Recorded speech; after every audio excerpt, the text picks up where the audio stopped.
reeffishee biyya dhaloota isheetti haa awwaalamu. Maatii koof naaf ergaa adaraa jira. Jeneral Daani'el Gammadaa yookiin Kara Diimaa jedhamuun kan beekamu.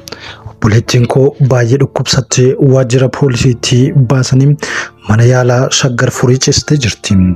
Jalqabaa gaafa qaban reebicha hamaa irraan gaanii akka turan quban qaba. Amma immoo maal akka isheen nyaatte yookiin nyaachisan waan beeku hin qabu. Garuu dhiigni Ashama harka fuunee kabajamtoota daawwattoota seenaa nagaa keessanii ani nagaa koodhaa isinirree bakka jirtanitti nagaa fi jaalalli waaqayyoo isiniif haa ta'u. Hordoftoonni seenaa keessas ala teessanii warri seenaa hordoftan galatooma eebbifama. Egaa ka obboloota koo qaalii akkuma viidiyoo kanarraa dhageessan waa'ee baay'ee tokko garaa nama nyaatudha. Waan baay'ee garaa nama nyaatudha. Inni obboleessi kun yakka hin qabu. Kan mirmannaa uummata isaatiif ta'ee sagalee uummata isaatiif sagalee uummata isaati sa'aatiin yeroo inni itti ta'utti maatiin isaa dararaa nama naga'u irra ga'ee jechuudha. Baay'ee tokko garaa nama nyaata dhugaa waaqayyoo jechuudha. Namni fayyaa bahee saba isaa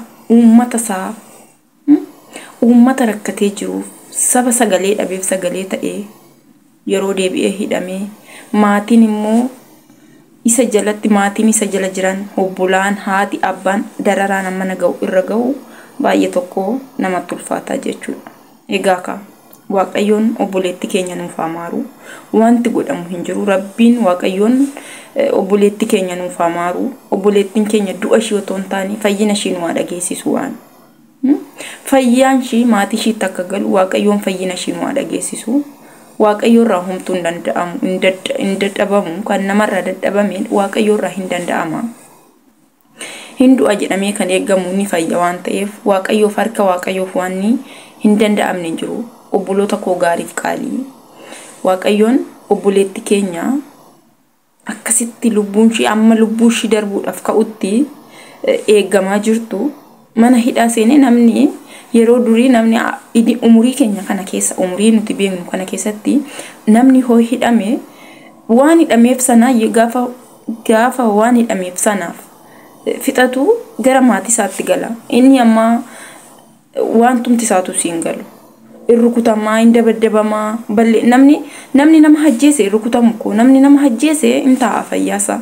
Garuu kan rukutamu nama qulqulluu dhibame kan jedhan mana poolisiitti dhibame akkas ta'e kan jedhan saba qulqulluudha jechuudha. Kanaaf obboleetti kana viidiyoo kanarraa akka dhageessanitti baay'ee tokko garaa nama nyaata. Waaqayyoon fayyina ishee nu dhageessisu. Fayyina ishee nu dhageessisu Rabbiin. Kanatti aansee obboloota koo qaaliif gaarii obboloota keenya biyya ormaa keessatti lubbuun isaanii darbaa jiru waan tan beekamneen akkaataan taaneen obboloota keenya waaqayyoon biyya ormaa nu fidee biyya ormaa keessatti yeroo lubbuun keenya baatu baay'ee tokko ulfaata. Gadda baay'ee tokko garaa nama nyaatudha. Gaddi nuti guyyaa lamaan kana keessa miidiyaa kanarraa dhagaa jiru gadda baay'ee tokko garaa nama nyaatudha. Obbolaan keenya akkaataa isaan itti du'an hin beeknu. Du'anii bicha asirratti sooshaal miidiyaa irratti fidanii yeroo suura isaanii walii gadi oofan argina. Namni kun maal akka ta'e du'e hin beekamu. Maal akka ta'e hin beekamu. Obbolaa qaqqaalii fayyaa wajjin biyyaa baanee biyya ormaatti biraa dhabaa jira. Egaa ka obboloota koo gaariif qaalii waaqayyoon obbolaa nu biraa dhuman obbolaa nu biraa deeman waaqayyoon bakka gaarii isaan dhaqqabsiisu. Otoo foon isaanii hin baqatiin kan hojjetatan otoo ijaan hin argin maatii isaaniirree biyya nagaadhaan itti ba'an sana otoo hin argin lubbuun isaanii nurraa adda ba'e. Biyyi ormaatti du'uu jechuun du'a lama du'uu jechuudha obboloota koo. Biyya namaatti lubbuun ofii namarraa ba'uu jechuun du'a lama du'uudha. Biyya ofiitti yoo duute awwaalchi kee ni tola. Biyya ofiitti du'uun waa gaariidha. Awwaalcha toltaa. Nama haayisiin jedhu nama lafaa si kaasu argita. Biyya ormaatti garuu baay'ee tokko ulfaata. Baay'ee tokko garaa nama nyaata. Obbolaan shamarran meeqa obbolaa qaqqaalii meeqa biraa dhabaa jirra. Maaliif akka ta'u namaaf hin galu. Keessattiyyuu kan biyya Dubaay aan hin beeku. Maal akka jirus aan hin beeku.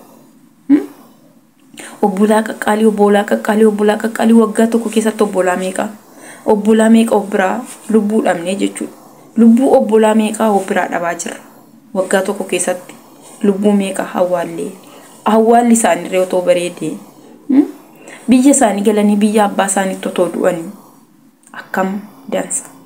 Duuti bareedan qabdu garuu biyya ofii irratti amma tokko maatii ofii arganii saba ofii arganii biyya ofii qammasuu jechuun waan eebbifamaa natti fakkaata akka kootti jechuudha.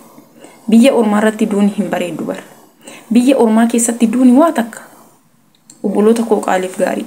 Obbolaa baay'ee of biraa dhabaa jirra biyya ormaa kana keessatti jechuudha. Obboloota qaalii meeqa of biraa dhabaa jirra jechuudha. Ribbi jennee barreessinaa nagaan boqoddu jennee barreessinaa. Obboloota meeqa of biraa dhabaa jirra jechuudha. Ani kan biyya ormaatti lubbuun keenya akka tasaa dhukkubsannee mana yaalaa hin qabnu iyyinee namni nuuf mirmatu hin jiru baanee karaa tafaa jirra. Obboloota koo gaariif qaalii waan akkanaa jalaa waaqayyoon isin haa oolchu. Baanii karaa tafuu jalaa waaqayyoon hunda keenya haa oolchu. Tsalooti ofii godhaa gadda baay'ee tokko onnee namaa cabsu jechuudha. Biyya ormaatti du'uun an akka biyya ormaatti waa ta'uun qoreen takka si waraanii biyya ormaa keessatti jechuudha. Du'a lubbuu foon kee fi lubbuun kee ofirraa bahuu miti walirraa bahuu miti yoo rabbiin si jaalate biyya ormaa keessatti qoreen takka si waraanii jechuudha. Wanti tokko si dhayeetoo hin kufin jechuudha biyya ormaa keessatti. Kuftee nama ol si kaasuu hin qabdu bara. Dhukkubsattee nama si gaafatu hin qabdu bara. Biyyi ormaa namaan naatu garaa namatti jabaatti bara. Obboleessa biraan qabdu obboleetta biraan qabdu baay'ee tokko jabaatti biyya ormaa. Kanaaf obboloota koo gaariif qaalii. Gadda baay'ee tokko onnee namaa cabsu. Biyya keessattis rakkoo dhageenya. Biyya ormaattis obbolaa qaalii of biraa dhabaa jira. Keenya furmaanni yoom akka ta'u hin beeku. Biyya ofii keessattis shamarran obboleessa yoo dhaban obboleetti shamarranii fuudhanii akkasitti amma jiraa baddutti amma lubbuun ishee ammas nama intini jedhutti obboleetti akkas gochuun baay'ee tokko ulfaata. Biyya ormaattis kunuu karaa tafuudha. Baay'ee tokko nama gaddisiisa. Jireenyumti biyya lafaa kun gaddisiisaadha. Gaddisiisaadha jechuudha. Kanaafiyyuu waaqayyoon obboloota keenya torbee kana keessa of biraa dhabneef obboloota qaqqaalii, obboloota quufanii, kaatanii hojjetanii hin quufne, obboloonni haati isaaniirra ilaaltee hin quufne, obboloota biyya isaaniitiif ganaa waan meeqa ta'an, obboloota maatii isaanii keessaa ba'anii ganaa maatii isaanii ijaan hin argine, obboloota qaqqaalii of biraa dhabne. Biyya Dubaay keessattuyyuu biyya Dubaay keessatti obboloota qaqqaalii lubbuun kamiyyuu qaaliidha bara. Lubbuun kamiyyuu jaarsas ta'e jaartis daa'imas ta'e dargaggeessa lubbuudha baqa. Garuu biyyi ormaa duuni biyya ormaa immoo baay'ee tokko ulfaatti jechuudha. Baay'ee tokko ulfaatti duuni biyya ormaa. Kanaafiyyuu amma dandeessaniin jechuudha. Kan rabbirraan dhufeen ala ofii keessanii of eegaa. Yoo dhukkubsattan hunda keenya yoo dhukkubsanne dafnee hin himannu, yoo dhukkubsanne qorichuma isaan nutti kennan fudhanna, yoo dhukkubsanne waanuma isaan nutti kennan fudhannee zim jenna, yoo dhukkubsanne mana yaala deemuudhaaf marti keenya baay'ee tokko of shakkina. Kanaaf obboloota koo gaarii warroonni mana namaa keessa jirtan of eeggannoo godhaa. Namni gaafa kufne, gaafa dhibamne, gaafa humna keenya ol ta'e lubbuun keenya amma foon keenyarraa hadda baatutti eegna. Nuti ijoolleen biyya ormaa keessa jiru hundi keenya ni beekna. Kanaaf obboloota koo gaariif qaalii warroota akkas ta'anii warroota nurraa hadda ba'an kanarraa fakkeenya fudhannee nuti warri jirtan immoo of eeggannoo cimaa godha. Sammuu keessaniif boqonnaa kennaa. Sa'aatii keessanitti fayyadamaa. Nyaata argattan nyaadhaa. Bishaan argattan dhugaa. Ergaa kiyyadhaa. Waan dhaggeeffataniif galatooma. Gadda baay'ee tokko onnee nama cabsuudha. Oola bulaa diibana sinin jaaladha. Naa jiraadha.